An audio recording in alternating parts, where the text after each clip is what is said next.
Assalamualaikum warahmatullahi wabarakatuh.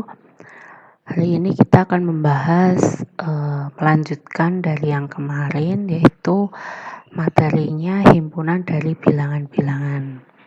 Jadi kita akan bahas berbagai macam himpunan bilangan. Yang pertama kita mulai dari bilangan real dulu. Jadi bilangan real ini adalah bilangan yang dapat dinyatakan oleh satu titik pada garis bilangan. Jadi pada garis bilangan ini kita mau ambil sembarang titik, maka itu merupakan bilangan real, termasuk yang ini, yang bulat atau yang utuh, terus yang pecahan ataupun yang desimal. Itu masuk ke bilangan real. Jadi biasanya bilangan real ini di sebelah kiri dari bilangan 0 bisa disebut dia bilangan negatif, sebelah kanan sebelah kanannya dari bilangan 0 ini biasanya disebut bilangan positif. Kalau 0 itu tidak positif dan tidak negatif. Bilangan real ini disimbolkan dengan huruf R besar. Oke, selanjutnya yaitu bilangan bulat. Bilangan bulat ini kita simbolkan dengan huruf Z besar, dan bilangan bulat ini biasanya disebut sebagai bilangan utuh. Jadi utuh tanpa ada desimal ataupun pecahan. Utuh bulat gitu ya. Dan sifat bilangan bulat ini dia tertutup terhadap operasi penjumlahan, perkalian, dan pengurangan. Artinya tertutup ini jika ada dua bilangan bulat kita jumlahkan, maka hasilnya juga bilangan bulat. Jadi misalkan ada A dan B, ketika dijumlahkan maka hasilnya dia misalkan C gitu ya, A bilangan bulat, B bilangan bulat, maka C ini juga bilangan bulat. Ini artinya tertutup. Begitu juga dengan perkalian, misalnya A dikali dengan B, A dan B ini adalah bilangan bulat, maka hasilnya C itu juga merupakan bilangan bulat. Atau begitu juga dengan pengurangan. Jadi kalau A dikurangi B, A dan B ini adalah bilangan bulat, maka C juga bilangan bulat. Tapi dia tidak tertutup terhadap operasi pembagian.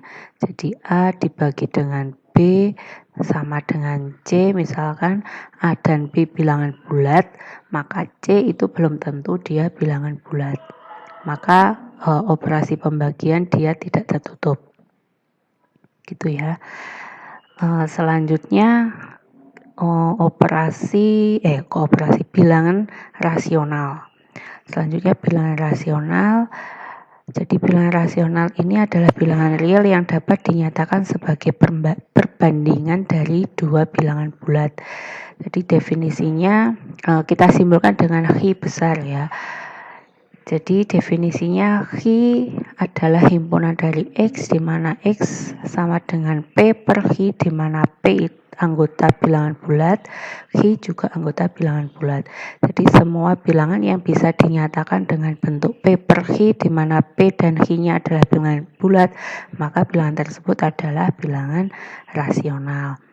Nah, bilangan rasional ini tertutup terhadap operasi penjumlahan, perkalian, pengurangan, dan pembagian. Jadi keempat operasi ini dia tertutup kecuali pembagian dengan 0. Ya, kalau dibagi dengan 0, P dibagi dengan 0 kan tidak terdefinisi. Itu ya. Selanjutnya yaitu bilangan asli. Bilangan asli ini adalah bilangan bulat yang positif dan disimbolkan dengan N besar. Bilangan asli tertutup terhadap operasi penjumlahan dan perkalian saja. Kalau pengurangan dari dua bilangan asli itu belum tentu dia masuk di bilangan asli. Nah, ini bilangan prima juga termasuk pada himpunan bilangan asli. Kita bahas nanti bilangan prima. Oh, ini ada ya.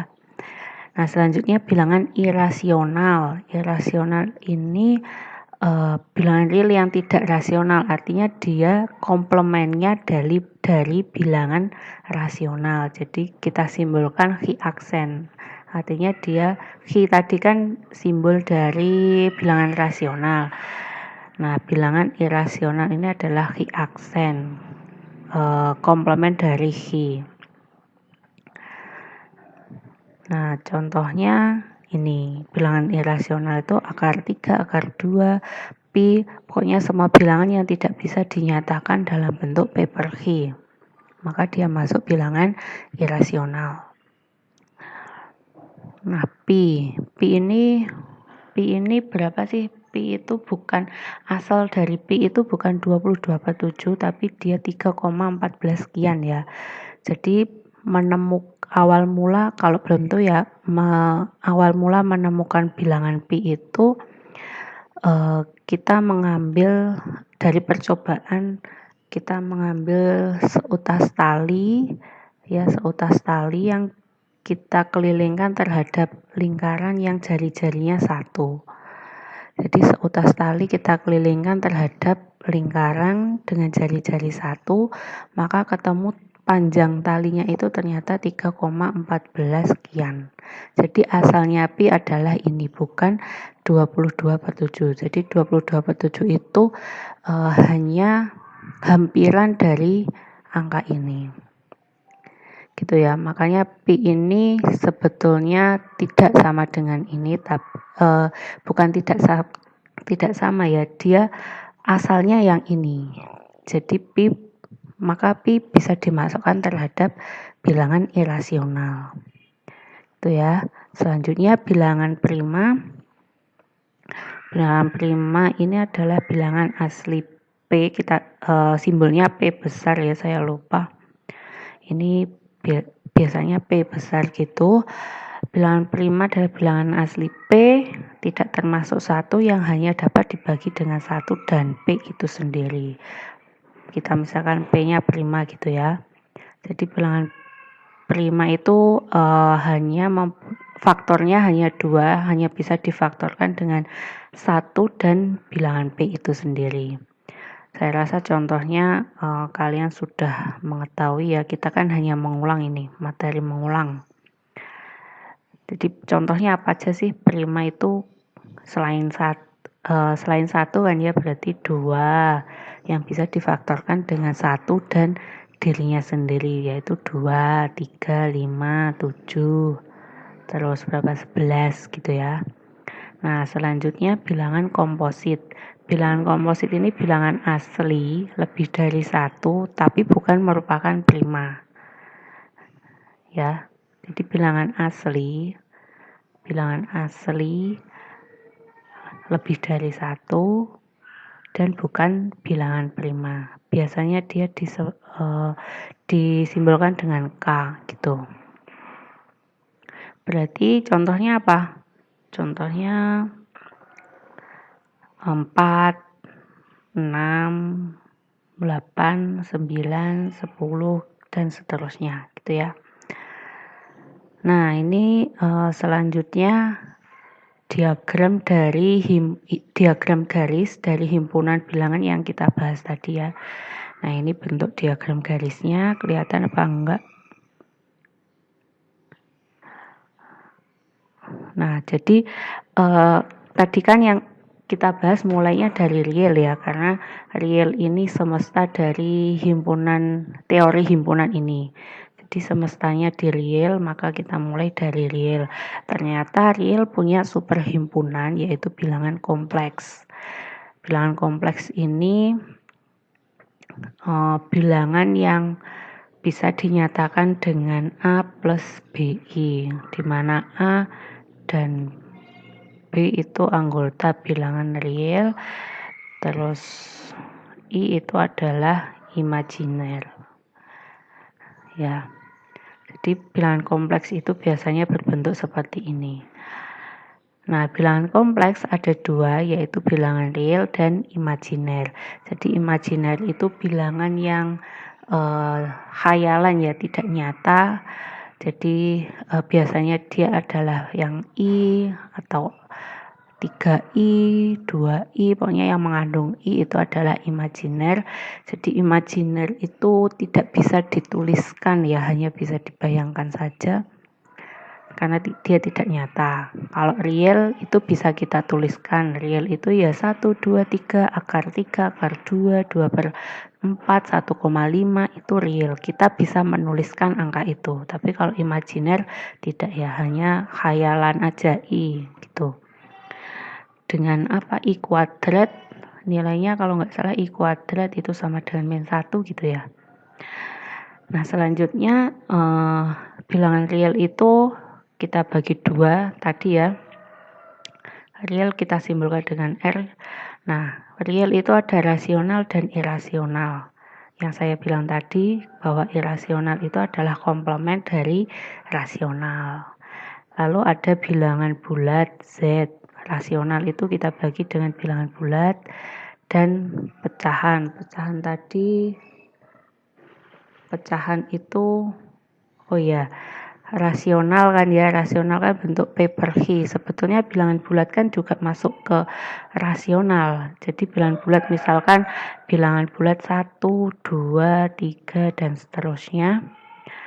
Maka 1 ini kan bisa kita bentuk menjadi 1 per 1, 2 per 1, 3 per 1. Ini kan juga bentuk rasional. Nah, ada bentuk lain yang bilangan bentuk lain dari rasional tapi dia bukan bilangan bulat kan. Bilangan pecahan misalnya 2 per 3. Kan dia tidak bulat tapi dia masuk rasional. Maka ini bisa kita tuliskan apa ya?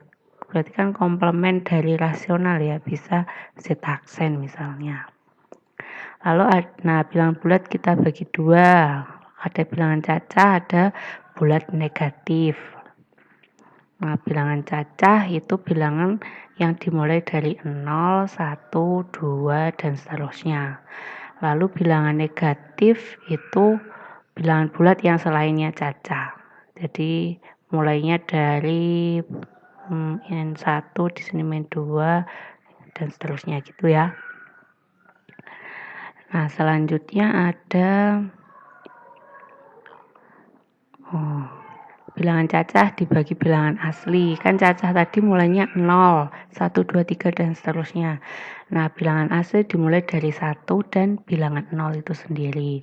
Nah bilangan asli dibagi jadi 3 lagi. Ada bilangan 1, bilangan prima dan bilangan komposit. Tadi bilangan komposit kan bilangan lebih dari 1 yang bukan prima. Gitu ya. Tapi 1 dia bukan prima. Jadi 1 itu kita sendirikan, himpunan 1 gitu. Oke, selanjutnya materi selanjutnya ketidaksamaan. Nah, ketidaksamaan ini juga mengulang. Jadi definisinya bilangan real A lebih kecil dari bilangan real B dapat dituliskan bahwa A kurang dari B. Jika B dikurangi A sebuah bilangan positif. Jadi syaratnya adalah B min A itu harus positif dulu, maka berlaku A kurang dari B atau A lebih kecil dari B. Nah selanjutnya sifat-sifat yang berhubungan dengan itu, berhubungan dengan A min B, A kurang dari B. Pernyataan 1 ini, jika terdapat dua bilangan real, maka berlaku salah satu dari pernyataan ini, A kurang dari B atau A sama dengan B atau A lebih dari B. Jadi kemungkinan dari dua bilangan real itu adalah ini. Nah, di sini misalkan A, B, dan C adalah bilangan real, maka bisa berlaku juga pernyataan 2, jika A kurang dari B dan B kurang dari C, maka A kurang dari C. Pernyataan 3, jika A kurang dari B, maka A ditambah B kurang dari B ditambah C. Dan seterusnya ya, bisa dibaca sendiri. Nah, jika secara geometris, jika A kurang dari B, maka A terletak di sebelah kiri titik B. Ini pada garis bilangan ya. Jadi kalau kita gambarkan di garis bilangan, kalau A kurang dari B, maka titik A itu berada di sebelah kiri titiknya B. Oke, yang terakhir adalah harga mutlak. Oh ini kurang ya, maaf. Jadi definisi harga mutlak ini adalah dinyatakan dengan gini ya, X dipagar, ini adalah harga mutlak. Didefinisikan kalau X mutlak, harga mutlak X itu sama dengan X jika X-nya itu bernilai lebih dari sama dengan 0. Tapi kalau X-nya itu kurang dari 0, maka mutlak X gini, mutlak X sama dengan min X jika X-nya kurang dari 0. Misalkan kalau X-nya 2, karena 2 itu lebih dari 0, maka mutlak X sama dengan 2. Nah, kalau mutlak X dari min 2, karena X-nya kan min 2, min 2 itu kurang dari 0, maka nilai dari ini adalah min X, X-nya min 2, jadi hasilnya 2. Nah, jika X positif atau 0, maka mutlak X sama dengan X. Jika X negatif, maka mutlak X sama dengan min X. Akibatnya, harga mutlak dari bilangan apapun selalu tidak negatif. Gitu ya, berarti pasti positif. Nah, berbicara secara geometris, maka harga mutlak dari X adalah jarak antara titik X pada garis real dengan titik asal, yaitu titik 0. Jadi mutlak 2 itu bisa kita gambarkan gini ya, ini 0, ini 2, maka ini adalah jaraknya adalah 2. Jadi ini merupakan harga mutlak dari 2. Jadi jarak dari 2 dengan titik asalnya yaitu 0. Begitu juga dengan min 2. Sorry. Jadi kalau min 2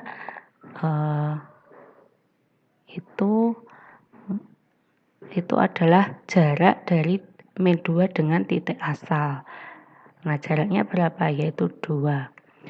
Jadi jarak dari dua titik apapun, entah itu dari titik asal atau tidak, misalkan dari bilangan real A dan B, maka berlaku mutlak A dikurangi B sama dengan mutlak B dikurangi A. Oke, begitu ya. Sekian penjelasan pertemuan kali ini. Semoga bisa dipahami. Jika kurang paham, boleh sharing di grup WA atau japri ke saya. Oke, sekian dulu. Mohon maaf jika ada kurangnya. Wassalamualaikum warahmatullahi wabarakatuh.